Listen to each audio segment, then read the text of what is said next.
పూరా లోకల్ నకిలీ పత్తి విత్తనాలను విక్రయించే నలుగురిని అరెస్టు చేసి వారి నుంచి 6,75,000 విలువైన నకిలీ పత్తి విత్తనాలు, ఎద్దుల బండ్లను స్వాధీనం చేసుకున్నట్లు రామగుండం పోలీస్ కమిషనర్ శ్రీనివాస్ తెలిపారు.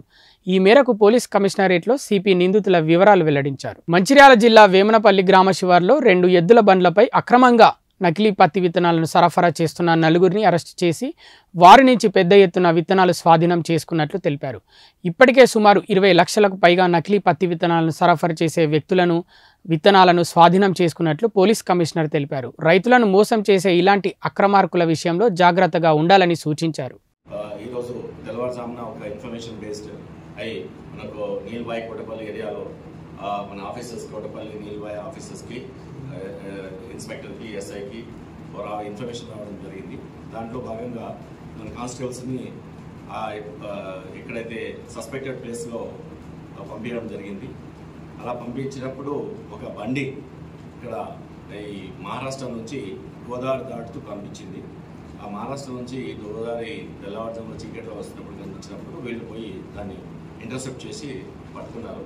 పట్టుకుని చూస్తే దాంట్లో ఈ యొక్క పత్తి విత్తనాలు మహారాష్ట్ర నుంచి ఇక్కడ ఒక వ్యక్తి ట్రాన్స్పోర్ట్ చేస్తున్నారు. దాని వెనుక ఇంకో వ్యక్తి పైలటింగ్ చేస్తూ దూరంగా ఉన్నారా లేదా అని చూసుకుంటూ వస్తున్నాడు. ఈ వ్యక్తిని పట్టుకునేసరికి ఆ వ్యక్తి వెనుక నుంచి మళ్ళీ పారిపోయాడు. సో ఈ వ్యక్తిని పట్టుకున్న తర్వాత మొత్తం ఒక బుల్లక్ కార్టు, తర్వాత ఎడ్లు, దాని తర్వాత 2 క్వింటాళ్ళు అంటే 200 కేజీలు ప్లస్ ఒక 5 కేజీలు సపరేట్గా డిఫరెంట్ రకాలుగా ఉన్నాయి.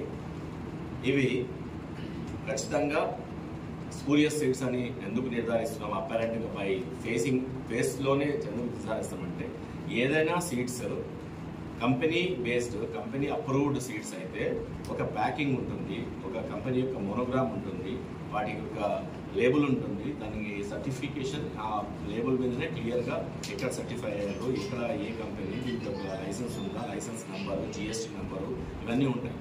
అలా కాకుండా జస్ట్ ఈ సంచులలో తీసుకొని వచ్చినవన్నీ స్పూరియస్ సీడ్సే. సో ఏదైనా సరే ఇట్లాంటి సంచులు కనబడే కాబట్టి స్పూరియస్ సీడ్స్. పైగా ఈ సీజ్ చేసినప్పుడు కూడా మేము అన్ని సంచులలో ఉన్న సీడ్స్ని ఒక అగ్రికల్చర్ ఆఫీసర్తో ఆధ్వర్యంలో ఒక సీజ్ చేసి ల్యాబొరేటరీకి కూడా పంపిస్తాం. సో ఈరోజు ఆపరేషన్లో అందరినీ ఎవరైతే ఇన్వాల్వ్ అయినారో అందరినీ అప్రిషియేట్ చేస్తున్నాను. తర్వాత ఇది కంటిన్యూగా జరుగుతాం. కంటిన్యూగా నాతో పాటు ఎవ్రీ డే ఏమవుతుంది, ఈ యొక్క సీడ్స్ని కంప్లీట్గా మన రాష్ట్రంలోనే ఏ నకిలీ సీడ్స్ వాడకూడదు అనే ఒక నిర్మూలన కార్యక్రమాన్ని పెట్టుకున్నాము. ఇది ఒక ఎన్ఫోర్స్మెంట్ లాగా చేస్తున్నాము.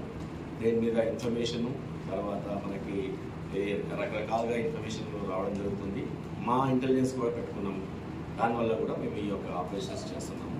కమిషనరేట్ తరఫు నుంచి మేమైతే ఎవరైతే సీడ్స్ తెచ్చిన వాళ్ళని, హోల్డింగ్ చేసే వాళ్ళని, అంటే దాచిపెట్టుకునే వాళ్ళని, స్టోర్ చేసుకునే వాళ్ళని అందరినీ కూడా ఈ యొక్క రైట్స్ జరుగుతాయి. తర్వాత ఎవరైతే రిపీటెడ్గా మాకు కనబడ్డారో, రిపీటెడ్గా ఒక కేసు అయిన తర్వాత మళ్ళీ ఆ కేసులో ఇంకో కేసులో ఇన్వాల్వ్ అయితే డెఫినెట్గా పీడీ యాక్ట్ కూడా పెడుతున్నాము.